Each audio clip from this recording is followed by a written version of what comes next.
কি মনে হয়, এই যে আপনি রায়গঞ্জ থেকে রয়েছেন আমাদের সঙ্গে এই মুহূর্তে, আপনার কি মনে হয় মানে কোন কোন দুর্বলতা, কোন কোন ফাঁক ফোকর গুলো রয়েছে যেগুলোর দিকে নজর দিলে স্বাস্থ্য ক্ষেত্রে সত্যি সত্যি অনেক উন্নতি করা সম্ভব, সেরকম কিছু পয়েন্ট আপনার কি মনে হয়? অ্যাকচুয়ালি বিভাসু যে কথাগুলো বললেন সেগুলো সবকটা সর্বাংশে সুখ।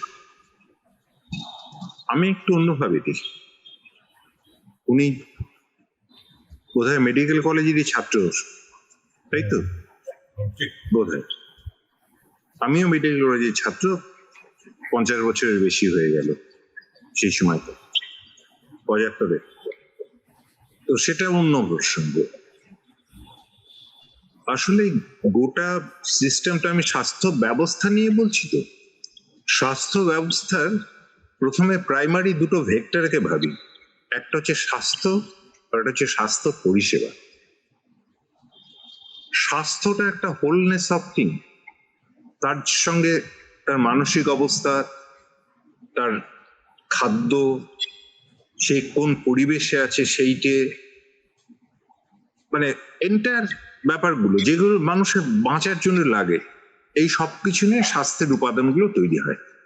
আমরা যে সময় মেডিকেল কলেজে পড়াশোনা করছি সেই সময় 1978-এ হুয়ের আলমাটা কনফারেন্স হচ্ছে, হেলথ ফর আল বাই 2080, এবং সেখানে স্বাস্থ্যের একটা ডেফিনিশন তৈরি হচ্ছে। আমি যে কথাগুলো বললাম সেগুলোই অন্যভাবে বলা আছে কম বেশি।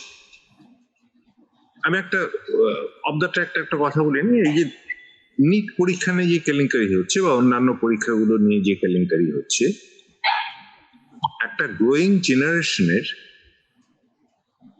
ওপরে এই পরীক্ষাগুলো ক্যান্সেল হওয়া, আবার নতুন করে পরীক্ষায় বসা এবং সেখানে দুর্নীতি হবে কি হবে না এই আশঙ্কা, এইটা টোটাল অ্যামাউন্ট অফ স্ট্রেস যেটা তাদেরকে বহন করতে হচ্ছে বা তাদের আত্মীয় স্বজন গার্জিয়ানদেরকে বহন করতে হচ্ছে, আমরা তো তার হিসেব রাখি। তার স্বাস্থ্যের সঙ্গে এটাও জড়িয়ে আছে। ঠিক তেমনি পাশ করে কাজ পাবে কিনা একজন মানুষ বা কোনো কর্মসংস্থান হবে কিনা, এটাও তার স্বাস্থ্যের উপাদানের সঙ্গে জড়িয়ে আছে। অনিশ্চয়তা, social stress, social uncertainty, social inadequacy, এই সমস্ত কিছু এটা স্বাস্থ্যের সঙ্গে। আর স্বাস্থ্য পরিষেবা হচ্ছে যেটা আমি চোখের সামনে দেখছি, স্বাস্থ্য পরিষেবার একটা হচ্ছে সরকারি হাসপাতালে স্বাস্থ্য পরিষেবা দেওয়া হয়, আর একটা হচ্ছে বেসরকারি হাসপাতালে 5 তারা ক্লিনিক গুলোকে, এটা 5 স্টার হোটেল বেসিক্যালি, সেখানে স্বাস্থ্য পরিষেবা বিক্রি করা। এই স্বাস্থ্য পরিষেবা যিনি কিনছেন লক্ষ লক্ষ টাকায়, তার কাছে মনে হচ্ছে ওটাই স্বাস্থ্য। স্বাস্থ্য এবং স্বাস্থ্য পরিষেবাকে আলাদা করতে, এটা হচ্ছে আমার প্রথম জায়গা। এবং স্বাস্থ্য কি এটাকে এক্স্যাক্টলি তার গোড়া থেকে ধরতে হবে। 2 নম্বর হচ্ছে যে স্বাস্থ্য পরিষেবার বিভিন্ন দিকগুলো রয়েছে, তার কতগুলো স্তম্ভ, যার মধ্যে এখানে আশা কর্মীদের প্রতিনিধি আছেন, তাকে আমার নমস্কার।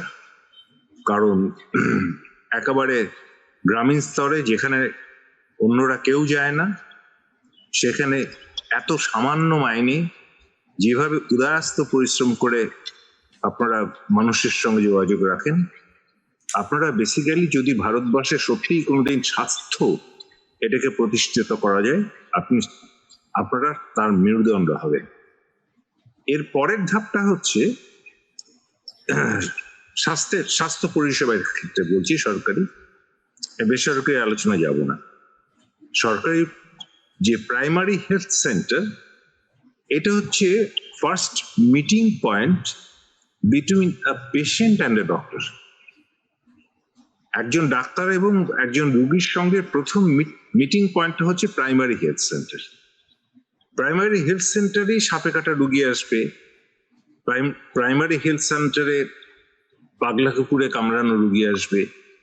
এবার আমাদের প্রাইমারি হেলথ সেন্টারগুলোর অবস্থা কি আমরা সবাই জানি, এবং ওই খণ্ডহরের মতো প্রাইমারি হেলথ সেন্টার গুলো পড়ে রয়েছে এবং চালাচ্ছেন টেকনিক্যাল স্টাফেরা,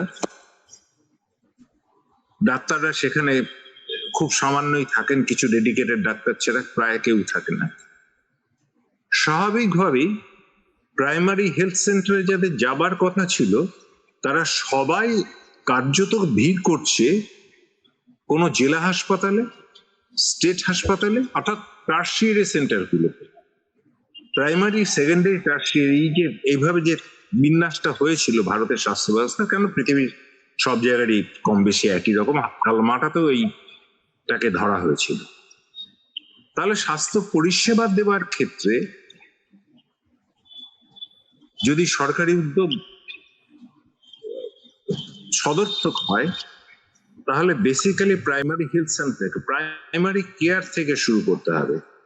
প্রাইমারি কেয়ারটাকে অল আউট করতে হবে, ওটাকে এনশিওর করতে হবে যে ওখানে চিকিৎসক থাকবেন, তার থাকার উপযুক্ত ব্যবস্থা করতে হবে, ওখানে যে টেকনিক্যাল স্টাফরা থাকবেন, নার্সিং স্টাফ থাকবেন, আশা কর্মী থাকবেন এবং অন্যান্য ল্যাব টেকনিশিয়ান যারা থাকবেন তাদের সবার থাকার সুবন্দোবস্ত করতে, খণ্ডঘরগুলোকে সত্যিকারের ভায়াবল একটা সেন্টার করতে হবে।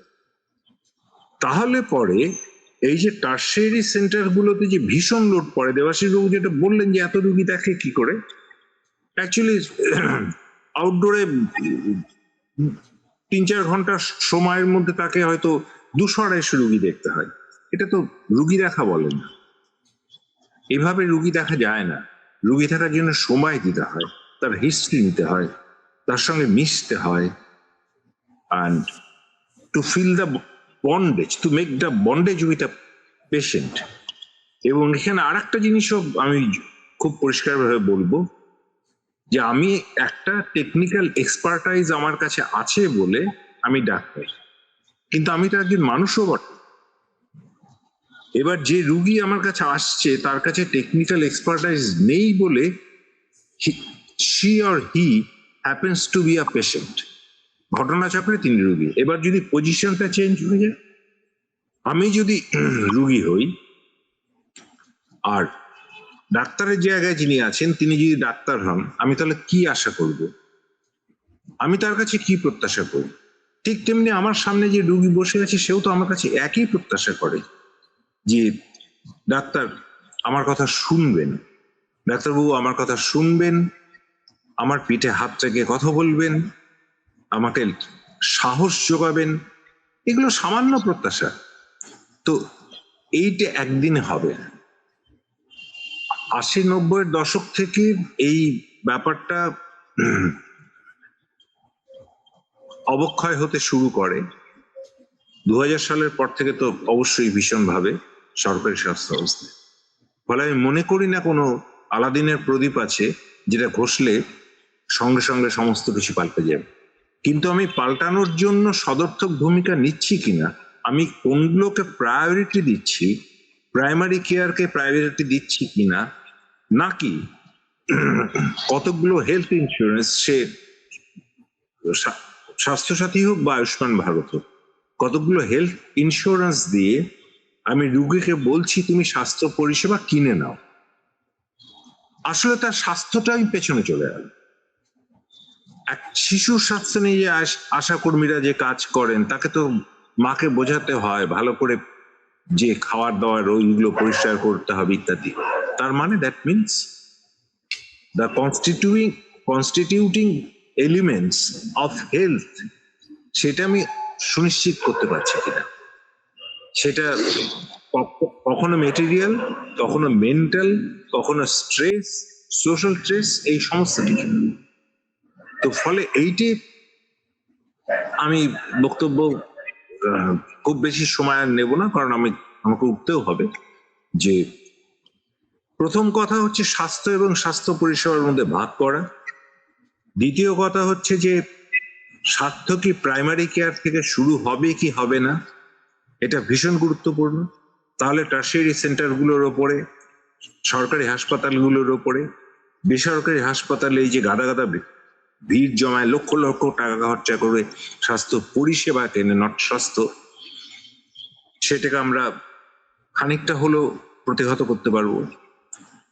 প্রাইমারি, সেকেন্ডারি এবং টারশিয়ারি এই সেন্টারগুলোর মধ্যে সঠিক বিন্যাস হবে কিনা, সেখানে উপযুক্ত ব্যবস্থা থাকবে কিনা, একটা ইয়ার ইমপ্ল্যান্টের চাইতে বেশি গুরুত্বপূর্ণ অ্যান্টিভেনাম থাকা, অ্যান্টি রেবিস ভ্যাকসিন থাকা, ওআরএস থাকা, এবং মিনিমাম যেগুলো দিয়ে একটা মানুষকে সঙ্গে সঙ্গে বাঁচানো যায় সেই চেষ্টাগুলো থাকা। পরের ধাপে আসছে যে এই যে বিপুল বাহিনী রয়েছে, ডাক্তারের সঙ্গে supporting staff, nursing staff, lab technician এবং অন্যান্য যারা অক্সিলারি স্টাফ রয়েছেন, এই সবার মধ্যে একটা হারমোনি তৈরি করা। আমি ডাক্তার হয়ে কারো মাথা কিনে নিইনি, ডাক্তার হয়ে আমি অর্থ উপার্জন করছি, সে ঠিক আছে, কিন্তু এটা যেন আমি আমার রাইট বলে মনে না করি। আমার রাইট হচ্ছে এই স্বাস্থ্যের অবস্থাটাকে সুরক্ষিত করা, আমার রাইট এইটে। তার বিনিময়ে কে কত ফিস নেবেন, আমি খুব মিনিমাম একটা ফিস নিই, যাই হোক সেটা অন্য কথা। ফলে আজকে যদি স্বাস্থ্য ব্যবস্থা পাল্টাতে হয়, নো ইন্স্যুরেন্স স্কিম দিয়ে সাময়িক একটা স্বস্তি দেওয়া যেতে পারে, কিন্তু সেটাও স্বাস্থ্য পরিষেবা কেনার ক্ষেত্রে আমাকে স্বাস্থ্য এবং স্বাস্থ্য পরিষেবা আলাদা করতে হবে, এবং from the very core of primary care, ওখান থেকে টারশিয়ারি সেন্টার পর্যন্ত একটা, ইংরেজিতে বললে ওভারহলিং, একটা গোটা ব্যবস্থাটাকে ঘষে মেজে অন্যরকম করতে। এই সদিচ্ছা দরকার, এই সদর্থক ভূমিকার চিকিৎসকদের থাকতে হবে, প্রশাসনে যারা আছে তাদের থাকতে হবে, এবং সাধারণ মানুষের তরফে উপযুক্ত উদ্যোগ নিতে হবে। এই সম্মিলিত ভাবে হতে পারে, তাছাড়া সম্ভব নয়। এবং সাধারণ